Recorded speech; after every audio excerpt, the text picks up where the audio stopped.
дар Туркманистон имсол ҳукумат аз фурӯши гази табиӣ ва маҳсулоти нафту кимиё ба хориҷа беш аз 413 миллиард доллар ба даст овардааст.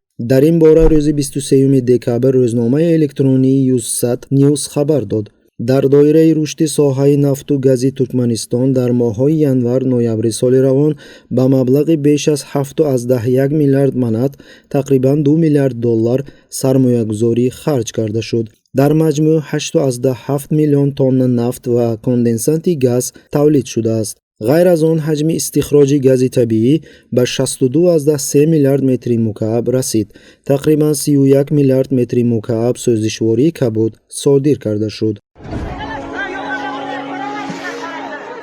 аммо бо вуҷуди ин аксарияти аҳолии кишвар дар камбизоатии шадид зиндагӣ мекунанд.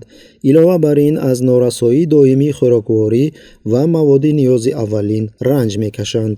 масалан рӯзи 21 декабр тақрибан 50 зан дар назди бинои ҳокимият дар шаҳри Мари дар ҷануби Туркманистон намоиши эътирозӣ ташкил намуданд. хабар медиҳад радиои Азатлик.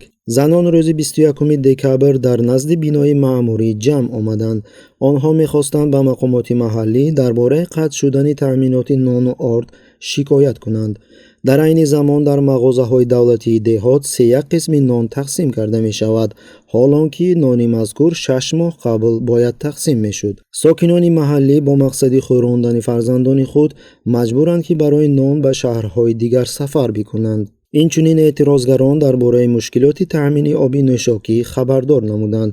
сокинони деҳоти бидуни об дар як моҳ аз ҳисоби худ ба систернаҳо об супориш медиҳанд. онҳое ки қобилияти пардохти ҳаққи интиқолдиҳандагонро надоранд бидуни об мемонанд.